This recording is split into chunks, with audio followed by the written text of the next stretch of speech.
बताइएगा, आईएमएफ का वफ़द अब मौजूद है पाकिस्तान में और जो ब्रीफिंग उनको दी जा रही है, तो जुलाई से सितंबर तक की हम बात करें तो बाकी सूबे तो सरप्लस में रहे, लेकिन पंजाब का खसारा 160 अरब रुपए का था।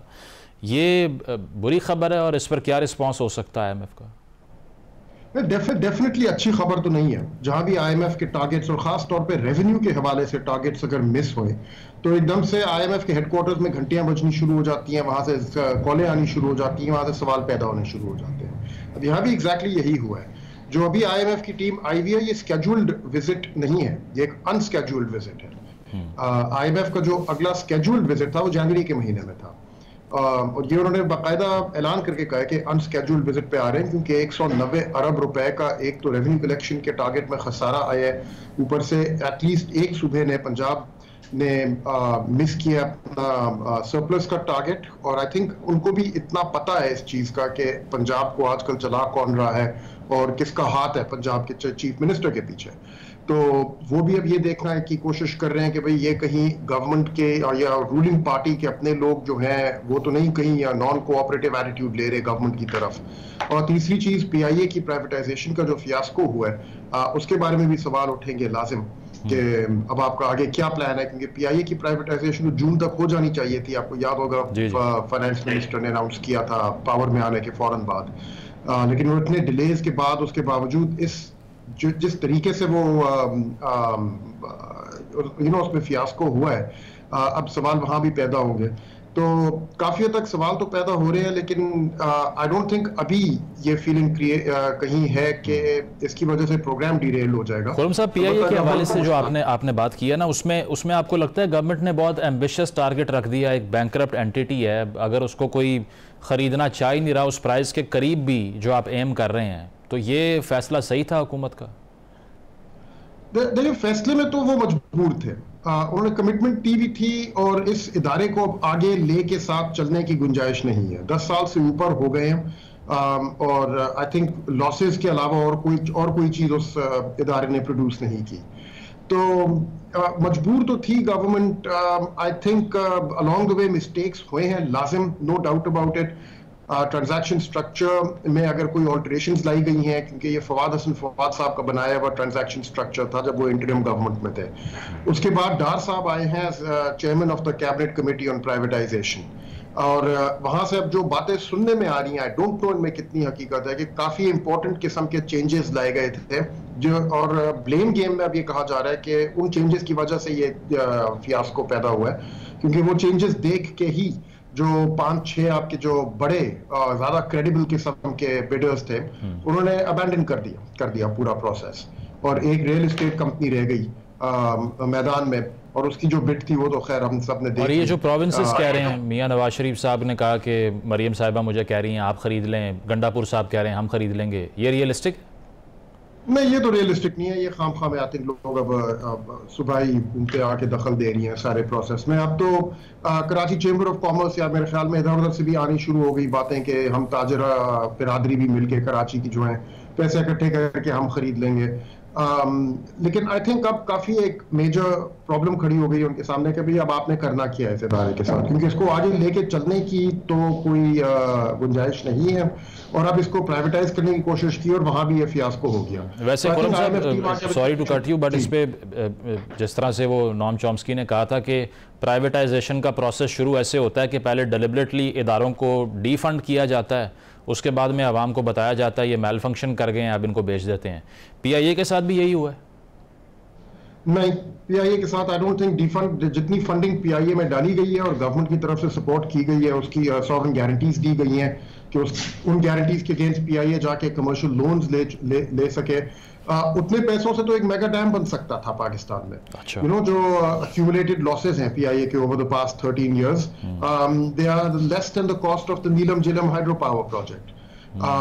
तो यहाँ तो आई थिंक प्रॉब्लम उल्टी है कि ये इदारा हद से ज्यादा पाकिस्तान की जो फंडिंग है, जो स्टेट के जो रेवेन्यूज हैं और एक्सपेंडिचर्स हैं, उनको खाए चले जा रहे हैं और इन रिटर्न कुछ दे नहीं रहा। सही। तो कुछ तो करना है इसके साथ। IMF की जो तजावीज़ हैं उन पे वापस आते हैं। अब वो कहा जा रहा है कि दो चीज़ें प्रपोज़ कर सकते हैं। पहला तो ये कि आप मिनी बजट ले आएँ, क्योंकि जो पहले 4 महीने का FBR का टारगेट है उसमें 189 अरब रुपए के खसारे हैं, उनको पूरा कर सकें। और दूसरा ये है कि जो गैर महदूद आपके अखराजात हैं उन्हें कम करने का जो मंसूबा आपने बनाया था उसकी कोई इम्प्लीमेंटेशन कर लें। तो आपको क्या लगता है कि प्रैक्टिकल कौन सी चीज़ है दोनों में से? मिनी बजट आ जाएगा? I think mini budget it's looking likely, it's looking possible, क्योंकि जितना बड़ा रेवेन्यू होल आया है उसको मिनी बजट के थ्रू ही वो कर सकते हैं। अब लेकिन प्रॉब्लम उसमें गवर्नमेंट के लिए ये है कि इस नींबू को अच्छी तरह से निचोड़ तो चुके हैं वो लोग। मिनी बजट में अब आप जहां भी मजीद और कहां से वो लेके आएंगे मजीद रेवेन्यूज? मुझे क्या मुझ पे और आपके ऊपर टैक्सेस, मजीद इनकम टैक्सेस लगा के हमसे निचोड़ेंगे, या मजीद GST लगा के, या मजीद वैसे एग्रीकल्चरल सुपर टैक्स लगा रहे हैं ज़रात पे, वो पंजाब में ज़रात पे लगा रहे हैं, लेकिन वो तो जुलाई तक का प्लान है ना। जुलाई में शुरुआत होगी उसकी, लेजिस्लेशन जनवरी में पास होगी, जुलाई से शुरू करेंगे। अभी जो बातें चल रही हैं IMF के साथ वो तो ये है कि आप अब से लेकर जून तक जो आपका टारगेट है वो कैसे मीट करेंगे।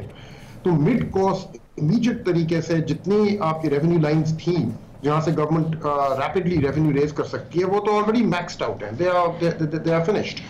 तो मिनी बजट लाना तो होगा, लेकिन अब वो कहां से निचोड़ेंगे मजीद रेवेन्यूज निकालने के लिए, that I don't know, we'll have to wait to see। और इसके अलावा औरंगजेब साहब ने ये कहा कि हमारा क्रेडिबिलिटी का और ट्रस्ट डेफिसिट का इशू है IMF के साथ, कि वो हमें ट्रस्ट नहीं करते और साथ साथ हम क्रेडिबल भी नहीं रहे, कि जो हम कमिटमेंट्स करते हैं पूरी नहीं होती। इसका कल्प्रिट कौन है? इसको कौन रिपेयर करेगा? इसका 100% कल्प्रिट गवर्नमेंट ऑफ पाकिस्तान है। और मैं सिर्फ एक किसी रूलिंग पार्टी या किसी एक गवर्नमेंट की तरफ इशारा नहीं कर रहा, ये तो आई थिंक हमारा 2021 से ट्रैक रिकॉर्ड चल रहा है। मार्च 2021 में पहले ही सेट ऑफ कमिटमेंट्स पाकिस्तान ने की थी और देते साथ ही जैसे ही पैसे आए दिनों के अंदर अंदर उन पे मुकर गए। पैसे आते साथ दिनों के अंदर अंदर मुकरे थे। दोबारा फरवरी 2022 में यही स्टोरी हुई, और फरवरी 2022 माइंड यू ये PTI हुकूमत थी, और फिर उसके बाद दोबारा से अगस्त 2022 में एक दफा फिर ये स्टोरी हुई। तो अब तो वो हर चीज को इतने गौर से देख रहे हैं कि दोबारा से एक चौथी दफा ये वाली चीज ना हो जाए कि पैसे जैसे रिलीज हों तो उसके बाद अपनी कमिटमेंट से मुकरना शुरू कर दें। तो क्रेडिबिलिटी गैप तो है, लाजिम है। सही। और जो elephant in the room IPPs की बात होती है, जो बड़े लॉस मेकर्स हैं, अब उस हवाले से कहा जा रहा है कि कोई टेक एंड पे मॉडल है जिसमें 18 IPPs से 2 हफ्तों में मुआहदा हो जाएगा, जिसके नतीजे में 70 से 100 अरब रुपए की बचत हो जाएगी। अच्छा इनिशिएटिव है कि एटलीस्ट रीनेगोशिएशन में तो गए हैं ना हम? नहीं, आई मीन मेरा नहीं ख्याल कि कोई आई थिंक इस इनिशिएटिव में हवा ज्यादा भरी जा रही है, इसमें कोई इतना दम है नहीं। वो कैसे? पहली चीज के वो इसलिए क्योंकि देखें, अगर आपका गोल है कि एंड यूजर टैरिफ्स जो हैं बिजली के उनको कम करना हो, मेरी अभी जैसे बिजली जो है मुझे कोई तकरीबन 70 रुपए फी यूनिट बिल हो रही है, ठीक है, समर गर्मियों के महीनों में। अगर इसको कम करना है तो इन इनिशिएटिव्स के थ्रू जो अभी IPPs के साथ टैरिफ रीनेगोशिएट कर रहे हैं उससे मुश्किल से 2 रुपए का फर्क पड़ेगा पर यूनिट, जिससे कोई फर्क नहीं, जो हमें कोई काबिल जिक्र फर्क नहीं है मेरे बिलों में। और लेकिन इनसे जो नुकसान हो रहा है, आपकी बिजनेस कॉन्फिडेंस जो लूज हो रहा है, आपके मुल्क में का जो इन्वेस्टमेंट इन्वायरमेंट है और उसमें जो आपकी स्टेट की खास तौर पे जो कमिटमेंट्स हैं उनमें जो क्रेडिबिलिटी की इरोजन हो रही है, वो I think is going to cost us more in the longer run. तो फिर वो सब एग्जैजरेशन थी, कयास आइयां थी कि IPPs को रीनेगोशिएट कर लें तो फिर सारे मसले ही आपके हल हो जाएंगे। यस, 100% एग्जैजरेशंस थी। और उन दिनों में जब ये सारी बातें की जा रही थी तो जो लोग ये बातें कर रहे थे उनकी अपनी कैलकुलेशंस के मुताबिक कोई मुश्किल से 5 रुपए फी यूनिट का फर्क पड़ना था। एप्टमा चला रही थी इस मुहिम को उन दिनों में, और वो खुद कह रहे थे कि कोई तकरीबन 500 अरब रुपए का आप एनुअल सेविंग्स कर सकते हैं। आप मैथ्स खुद लगा लें, 100 billion units of electricity are sold every year in Pakistan. आपने 500 अरब रुपए अगर कम कर लिया, मुश्किल से 5 रुपए पर यूनिट का फर्क पड़ता है इससे, विच इज नथिंग। अच्छा, और इसके अलावा जो ताजिर दोस्त स्कीम को हम बड़ा अप्रिशिएट कर रहे थे बहुत से लोग के, चलें टैक्स नेट में तो रिटेलर्स को लाएंगे ना, अब उसका जो टारगेट था पहली सहमाई का वो 10 अरब रुपए था, इकट्ठे कितने हुए? 17 लाख रुपए जो एक आदमी टैक्स दे दिया करता है किसी भी वर्केबल इकोनॉमी के अंडर।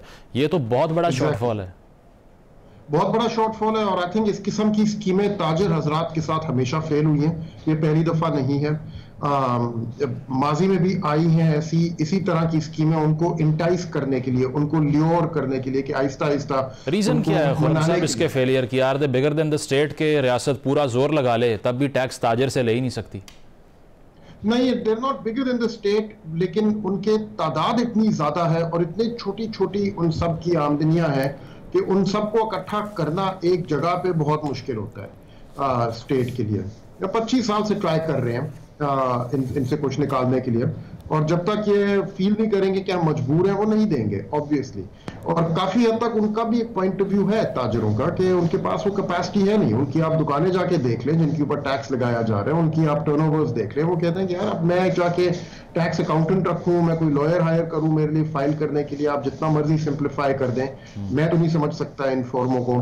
तो उनकी तरफ से भी कुछ है तो प्रॉब्लम्स, लेकिन 25 साल से जो चीज ट्राई कर रहे हैं, मेरे नहीं ख्याल वो पिछले 3 महीनों में एकदम से उसमें से कोई सक्सेस आ सकती। मतलब हम फिर यही अज्यूम करें कि अगर मिनी बजट आता है तो उसका टारगेट वही सैलरीड क्लास होगी जो 200% ज़्यादा टैक्स दे रही है इंपोर्टर से और बिजनेसमैन से, और वही सैलरी क्लास होएगी, वही रजिस्टर्ड कॉर्पोरेट हाउसेज होंगे जो ऑलरेडी टैक्स नेट में हैं, और एनर्जी के ऊपर जो टैक्सेस होंगे, मजीद बिजली के ऊपर, मजीद पेट्रोल के ऊपर या डीजल के ऊपर टैक्सेस लगा के।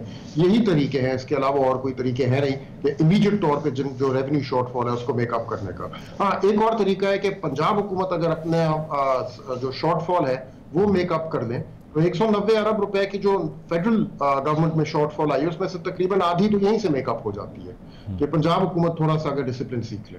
सही, ठीक है।